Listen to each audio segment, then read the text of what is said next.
मग या world no tobacco day निमित्त आपल्या डिपार्टमेंटकडून काही असे प्रोग्राम अरेंज केलेले आहेत? हो हो, आम्ही काय करतो, आमच्या डिपार्टमेंटतर्फे आम्ही बऱ्याचशा ठिकाणी कॅम्प्स ऑर्गनाईज करतो. आणि हल्ली आमचं जास्ती करून आमचं ध्येय आहे की लहान मुलांना त्याच्यापासून दूर ठेव. कारण त्या वयात जर त्यांना एकदा त्याची सवय झाली तर ती खूप, आणि लोकांना असं वाटतं खूप की ठीक आहे, मी आता थोडे दिवस तंबाखू खाईन आणि सोडून टाकेन. पण ते सोडणं इतकं सोपं नाही आहे. तर आम्ही शाळांमध्ये जातो, एस्पेशली हायस्कूलमध्ये, म्हणजे 8वी 9वी 10वीची मुलं किंवा PU कॉलेजेसमध्ये, तिकडे जाऊन त्यांना त्याच्याबद्दल थोडीफार माहिती देतो. आणि आजकाल ना सगळ्या इंडस्ट्रीमध्ये पण आम्ही एक व्हिजिट करतो. म्हणजे इकडच्या बऱ्याचशा इंडस्ट्री, आता मध्ये एकसमध्ये पण आम्ही तिकडच्या सगळ्या वर्कर्स सांगितलं की ह्याचे काय दुष्परिणाम आणि कसं सोडण्यात आम्ही मदत करू शकतो. तसं आमचं ध्येय आहे की शाळेतल्या मुलांना बेसिकली टार्गेट करावं ह्या 12 ते 15 वर्षाच्या वयाला, आणि पुन्हा प्री कॉलेज म्हणजे PU कॉलेजमधल्या. त्याच्यासाठी आम्ही कॅम्प्स ठेवलेले आहेत. त्याच्यासाठी आम्ही त्यांना हेल्थ टॉक पण देतो. म्हणजे त्यांना बेसिकली ह्याचे काय दुष्परिणाम आहेत आणि तुम्ही सुरू केल्यावर तुम्हाला काय होऊ शकतं, कुठले कुठले आजार होऊ शकतात. आणखीन त्यांना महत्त्वाची गोष्ट म्हणजे पैसे सुद्धा त्याच्यात किती जातात. कारण काय झालंय, ह्या पाकिटाची किंमत खूप कमी असते जे तंबाखू घेतात, पण त्याचे जेव्हा दुष्परिणाम होतात तर त्याच्यावर तुम्ही जेव्हा इलाज करायला जाता किंवा तुमच्या उपचाराला जाता त्यावेळेला तुम्हाला इतके पैसे खर्च करावे लागतात. तर त्या सगळ्याची त्यांना लहान वयातच थोडीफार माहिती किंवा जागरूकता निर्माण करण्याचं आम्ही कार्य करतोय. ह्या वर्षी ज्या WHO जे थीम आहे त्याच्याप्रमाणे आम्ही त्यांना की तुम्ही जे दिसतं, म्हणजे काय म्हणतात, all that glitters is not gold, जी म्हण आहे तसंच हे इतकं अट्रॅक्टिव्ह, इतकं सुंदर आहे, पण हे सोनं नाही. बरोबर. हे तुमच्यासाठी काय म्हणायचं, विषच आहे. हे त्यांना समजावून द्यायचा प्रयत्न करतोय. बरोबर. सो दॅट त्यांच्या म्हणजे लहान वयातच त्यांच्यात हा बदल होऊ शकतो, ह्याच्यासाठी आम्ही काळजी घेतो. मग मॅडम, आता एखाद्याला म्हणजे तंबाखू खाण्याची सवय लागली आहे आणि त्याला जर आपण तंबाखू सोडावा असं त्यांच्या मनात आलं तर काय ते म्हणजे शक्य होऊ शकतं का? हो, होऊ शकतं. सगळं ना आपल्या मनावर आहे. जो माणूस ना ठामपणे म्हणजे एक आपल्या मनाशी निर्धार करेल की मला हे सोडायचं तर तो नक्की सोडू शकतो. थोडीफार मदत लागते. आता काही लोकांना तुम्ही नुसतं म्हणजे काउन्सिलिंग, समुपदेश केला तर तुम्ही त्याच्यानी सुद्धा बऱ्याच लोकांना त्याच्यातून बाहेर येता येतं. पण काही लोकांना त्याच्याबरोबर ना तुम्हाला एक औषध पण द्यायला लागतात. औषध म्हणजे काय, आमच्याकडे तंबाखूचेच च्युइंग गम्स आहेत जे आम्ही देतो लोकांना. म्हणजे हळूहळू त्याच्यामुळे त्यांची ही तंबाखू खायची सवय कमी होते. तर काही लोकांना नुसतं समुपदेश, काही लोकांना ही औषधं पण दिली जातात.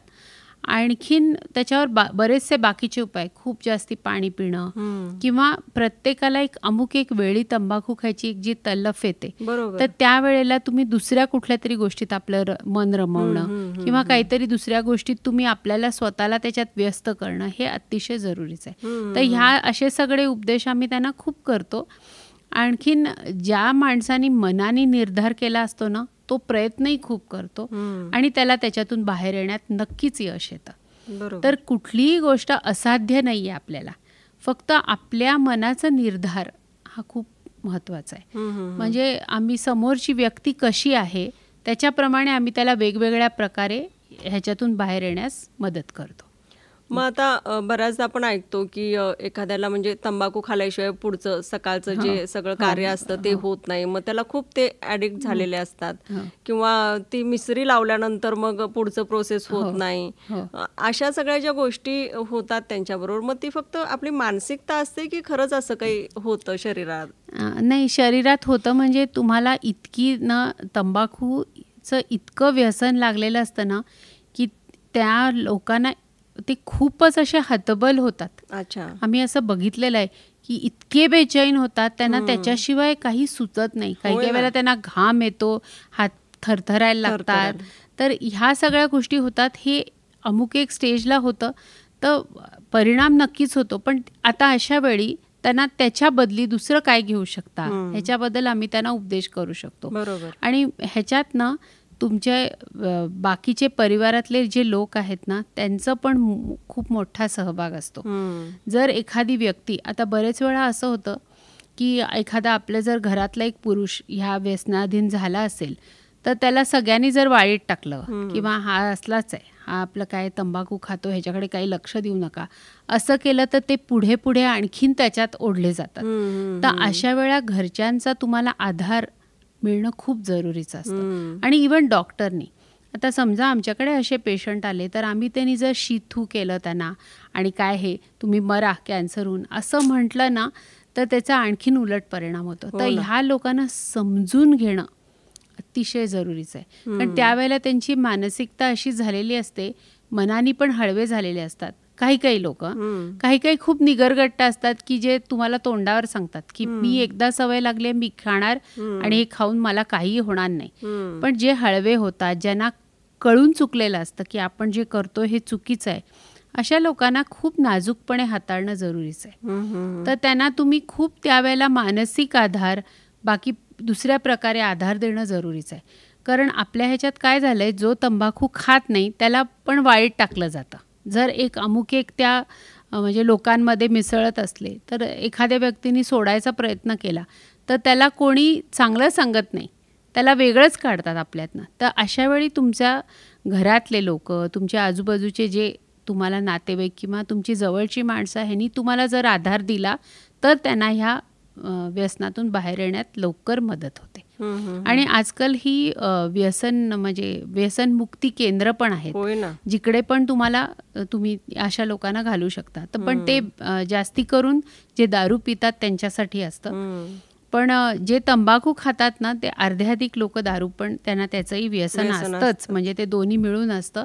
त्यामुळे असंही त्यांना तुम्ही अशा केंद्रात पण घालू शकता ज्या वेळेला तुम्हाला असं वाटतं की परिस्थिती खूप हाताबाहेर गेली आहे. नाहीतर तुम्ही त्यांना व्यवस्थित बसवून समुपदेश करून त्यांना दुसरे मार्ग दाखवून आणि असे लोक जे तंबाखू खात आहेत त्यांच्यापासून दूर राहण्याचा सल्ला देणं योग्य आहे. तर त्या काळात त्यांना घरच्या लोकांची, मी सांगितलं तसं, खूप त्यांचा आधार लागतो. बरोबर. बऱ्याचदा आपण हेही ऐकतो की म्हणजे काही लोक तंबाखू गिळत नाहीत, फक्त ते तोंडात पकडून ठेवतात. मग ते पोटात घेणं आणि फक्त पकडून ठेवणं म्हणजे दोन्हीचे दुष्परिणाम तेवढेच होणार आहेत की कसं होतं? तेवढंच आहेत. ॲक्च्युली जे तोंडात धरून ठेवतात ना तर त्या जागेलाच त्यांना कॅन्सर होण्याची जास्ती शक्यता असते. उलटं जे नुसतं तोंडात चावतात आणि थुंकून टाकतात त्यांना थोडेफार प्रमाणात कमी त्याचा दुष्परिणाम होतो. पण तुम्ही एका जागेला जेव्हा ते सातत्याने तुमच्या तोंडात एका ठिकाणी पकडून ठेवता ना त्याचे दुष्परिणाम नक्की जास्ती असतात. आणि मग ती एक सवयच लागून जाते आणि त्यांनी ना एक प्रकारची तंद्री लागते. तर बरेचसे लोक त्यांना हे व्यसन का लागतं की जे ड्रायव्हर्स, एस्पेशली आम्ही बघितलं ट्रक ड्रायव्हर किंवा फॅक्टरीमध्ये काम करणारे, ज्यांना तासनतास त्या मशीनबरोबर काम करायचं असतं, तर त्यांना असं वाटतं की तंबाखू खाल्ल्यामुळे मला झोप येणार नाही.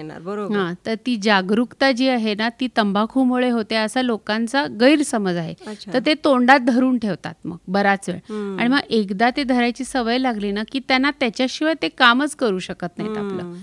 तर मग अशा लोकांना आम्ही काय सांगतो की तंबाखूच्या ऐवजी तुम्ही तोंडात हे ठेवा, बडीशेप ठेवा किंवा एखादं च्युईंग गम ठेवा हळूहळू, कारण ती सवय पटकन ठेवण्याची जाऊ शकत नाही. तर त्याला जे दुसरे पर्याय आहेत त्याचा तुम्ही वापर करा, असं आम्ही त्यांना सांगायचा प्रयत्न करतो. आणि शेवटी प्रयत्नांती परमेश्वर म्हणतात तसंच आहे. आमचे परिश्रम आहेतच, पण त्याच्याबरोबर जो तंबाखू खातो त्याचे परिश्रम आणि त्याचा निर्धार हा सर्वात महत्त्वाचा आहे. त्यांची मनाची तयारी ही खूप महत्त्वाची आहे. मग शेवटी मॅडम, म्हणजे हे तंबाखू खाल्यामुळे असे कोणकोणते आजार आपल्याला होऊ शकतात ज्याच्यामुळं म्हणजे हाय रिस्कवर जाऊ शकतो पेशंट? तर मुख्यतः आमच्याकडे जे डेंटल कॉलेजमध्ये पेशंट येतात त्यांना तोंडाचा कॅन्सर होतो. कारण ते तोंडात ठेवलेलं असतं आधी, पण नुसता त्याचा तोंडावर परिणाम होत नाही, त्याचा तुमच्या सगळ्या अवयवावर परिणाम होतो तंबाखूचा. तर त्याच्यामुळे आता जे काय म्हणतात सिगरेट किंवा बिडी ओढतात त्यांना तोंडात पण होऊ शकतो आणि त्यांना लंग कॅन्सर किंवा बाकीच्या ह्याचे शरीरात कुठल्याही प्रकारचा कॅन्सर होऊ शकतो. आणि नुसतं कॅन्सर नाही, त्यांना भूक लागत नाही, त्यांचं अपचन होऊ शकतं. कारण त्यांना असं आपला एक समज आहे की सुपारी किंवा पान जे खातो त्याच्याने पचन चांगलं होतं. पण ते पान जे असतं ना, ते पान म्हणजे ते हिरवं पान फक्त पचनासाठी चांगलं असतं. जेव्हा त्याच्यात तुम्ही चुना, तंबाखू हे सगळं घालता त्याचे दुष्परिणाम होतात. बरोबर. आणि पूर्ण शरीरावर म्हणजे असं मी तुमच्या हार्टपासून तुमच्या सगळ्या अवयवावर म्हणजे जे मुख्य आहेत ज्याच्याने तुमचं म्हणजे शरीर व्यवस्थित चालते, निरोगी राहतं, ते सगळं त्याच्यावर परिणाम तंबाखूचा होतोच. आणि लोकांना काय म्हणायचं ते एक प्रकारच्या वेगळ्याच दुनियेत असतात हे लोक. अच्छा. ते खाऊन जे त्यांना एक वेगळ्या प्रकारचं असं त्याला इंग्लिशमध्ये युफोरिया म्हणतात की आपल्या नादातच असतात. तर त्यांना वाटतं की सगळं जग चांगलंच दिसायला लागतं त्यांना, असंही होतात. असे पण दुष्परिणाम आहेत.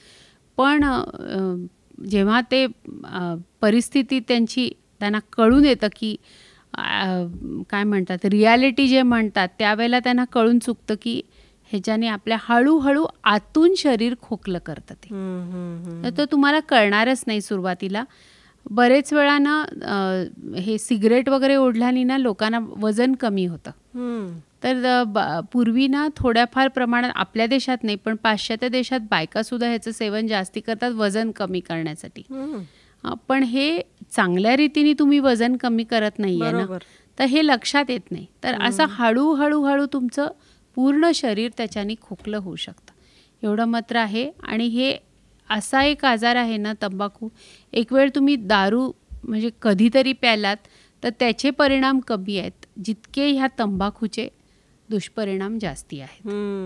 त्यामुळे तुम्हाला खाता येत नाही, तुम्हाला तोंडात सगळे फोड होतात, तुम्हाला व्यवस्थित पचन होत नाही, तुमचे वजन तर कमी होतच, हळूहळू ना तुमच्या आवाजात बदल होतो. म्हणजे कारण ते कॅन्सर जेव्हाची सुरुवात होते आणि एकदा तुमचं जेव्हा खाणं पिणं कमी होऊन जातं किंवा तुम्हाला जराही तिखट खाता येत नाही, बाकीचं काही खाता येत नाही, तर त्याचा पूर्ण शरीरावर तुमचा परिणाम होऊ शकतो.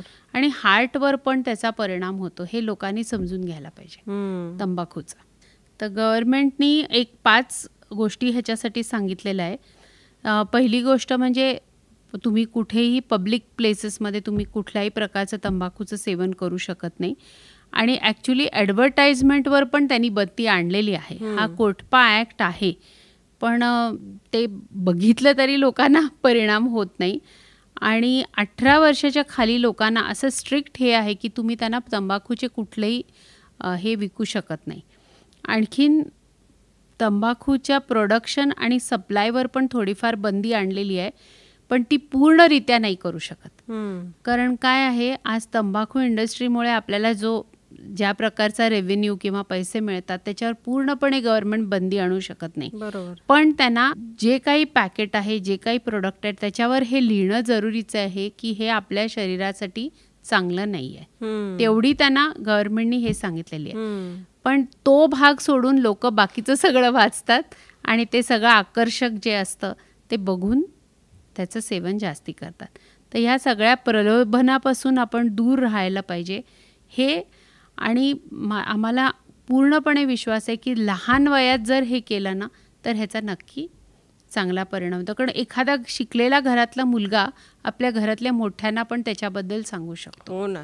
तर त्यामुळे आपण ह्या मुलांवरती जास्ती आपलं केंद्र जर लक्षित केलं तर खूप त्याचा चांगला परिणाम होईल. नक्कीच. शेवटी जाता जाता आपण वर्ल्ड नो टोबॅको डे निमित्त काय मेसेज देऊ? मी मगाशी पण एक वाक्य सांगितलं की आकर्षक गोष्टीपासून दूर राहणं. नुसतं बाहेरून जे आकर्षण दिसतं त्याच्यापेक्षा आत त्याच्यात काय आहे ह्याच्यावर आपलं लक्ष खूप केंद्रित केलं पाहिजे. जसं आपण म्हणतो की इवन जे सौंदर्य जे आहे बाहेरचं सौंदर्यापेक्षा आतल्या सौंदर्यावर आपण जास्ती आपलं लक्ष केंद्रित केलं पाहिजे. तसंच तंबाखूचं आहे. ते बाहेरून कितीही तुम्हाला आकर्षक दिसलं तरी त्याच्या आत काय विष आहे ह्याच्याबद्दल विचार करूनच त्या गोष्टीचा वापर करायला पाहिजे किंवा त्याच्यापासून दूर राहायला पाहिजे. एवढाच माझा एक लोकांना. आणि स्वतःच्या जीवाची काळजी स्वतःनी घेतली पाहिजे. बरोबर. बाकीचा समोरचा तुम्हाला सांगायचा प्रयत्न करेल, पण शेवटी हा जीव किंवा मनुष्य जन्म जो मिळतो त्याचा आपण आदर केला पाहिजे